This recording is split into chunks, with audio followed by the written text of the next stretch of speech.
My name is Goodney, and I'm the principal investigator of the preferences for open versus endovascular of abdominal aneurysms, or the PROVE AAA trial that we're running here in the VA.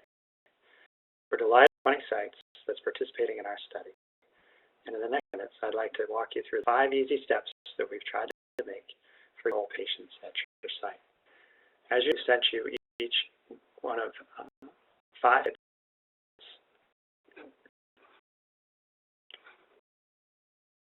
My name is Goodney, and I'm the principal investigator for the preferences for open versus endovascular repair of abdominal aortic aneurysm trial, or the PROVE AAA trial, that's running here in the VA.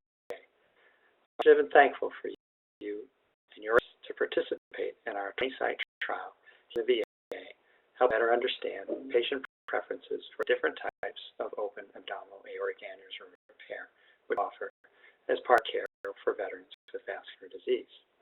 In the next 5 minutes, I'm going to walk you through our easy 5-step process we use to collect the information necessary for participation in the study. Your site has received 12 packets.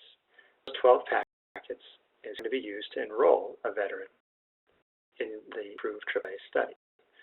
Each will enroll 12 patients, and therefore you've received 12 packets numbered 1 through 12. The packet, as shown on the screen here, shows that that is the patient, first patient that site number A will enroll, and similarly, since it's the first patient of the 12, it's numbered patient number 1. Each will receive 12 packets numbered through number 12, and those will come from your site, site number A, in this example packet shown here. That's one of the packet. Next, through the 5 steps that are involved in collecting the information necessary in the study. There are steps. Each step has a what, a who, and a when to help make this an efficient and simple process. What describes what's in that particular part of the packet. The who describes who's necessary to complete that part of the packet. And the when describes when that particular step of enrollment is performed. So first, for step 1, step 1 is straightforward. It's using the consent form to enroll the patient. And that's what's involved is basically you just need the consent form, which is printed out already as part of each packet. Second, the who, the coordinator and the veteran are the people that are necessary to complete this step. And this is going to be accomplished. It's going to be accomplished before the visit, so after the veteran has been placed in a room for the clinic visit, but before the physician has seen the veteran in consultation. The next 8 pages of the form show the consent form. The important pages are page 6, which indicate the emergency contact person, which the veteran should indicate on the study. That's page number 8, where the veteran would sign to indicate his or her permission to participate in the study, as well as a witness signature. The coordinator can act as the witness here on this page as well. Step 2 is where the veteran will complete the repair preferences survey, and that's the one that's indicated as part of step 2. Who is necessary for this step is, again, the coordinator as well as the veteran. And this is going to be performed, again, this happens before the visit, before the physician sees the veteran in consultation. The next 12 pages of the form present the survey questions, which the veteran will answer. We think it would be helpful if the veteran is helped through this portion of the survey by the coordinator in case she has any questions about the survey. The survey is designed to be brief and expeditious and tested to try to ensure it's clear and simple for the veteran and the coordinator to work through quickly and efficiently. And the 12 pages of the survey are shown here. These will all be printed out and the boxes simply need to be checked using a pen or pencil, preferably a pen. Surgeon preference survey.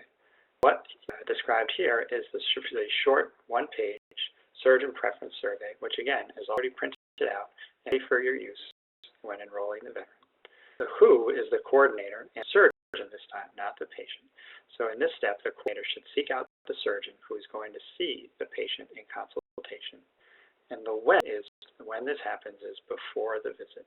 So the coordinator should approach the surgeon and ask him or her to complete this form before they see the veteran in consultation.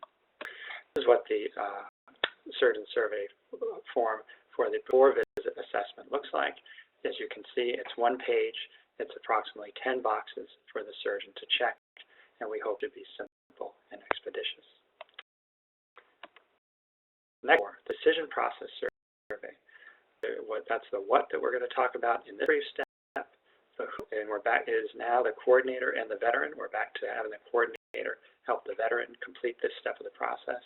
And the when is this is going to happen after the physician and the veteran have had their clinic visit. So the cordia that we hope will work well is that after the surgeon completes the survey that we described in step 3, that the surgeon and the veteran will have their usual clinic visit. And then after that's done, the coordinator will then help the veteran complete the decision process survey. So the when for this is after the visit. There are 8 options listed on the process score form, which again is printed out and ready for your use. The best way to complete this is to simply have the coordinator read the question and have the veteran answer the question verbally while the coordinator records the answer on the form. So for example, the question states, did a doctor talk to you about having open surgical repair of aneurysm? And answers to indicate yes or no. And the coordinator simply has to circle the answer which the veteran gives at that time. There are 7 more questions to follow. We again hope this will be a brief and expeditious portion of the visit. After the 8 questions are received, that form is simply sent to the coordinating center with the other forms for processing. Step 5, the surgeon preference survey for after the visit, or the post-surgeon preference survey. That's the what in this part of this step 5. The who for step, again, is a coordinator and the surgeon. So as the coordinator finishes the decision process survey with the veteran, the coordinator can give the surgeon, this is after the visit, the final post-visit survey. This is intended to make sure that the surgeon hasn't changed his or her mind after having a consultation with the veteran. You can see this is similarly constructed to the pre-visit surgeon survey and is meant to be simple and expeditious with approximately 10 boxes for the surgeon to check. So over the last 5 minutes, I've tried to outline our 5-step process for completing these pre-printed, specifically arranged survey instruments. We look forward to receiving your surveys. After you complete them, after the packets are completed, they can be placed in the envelopes and securely sent to our coordinating center here in White River Junction.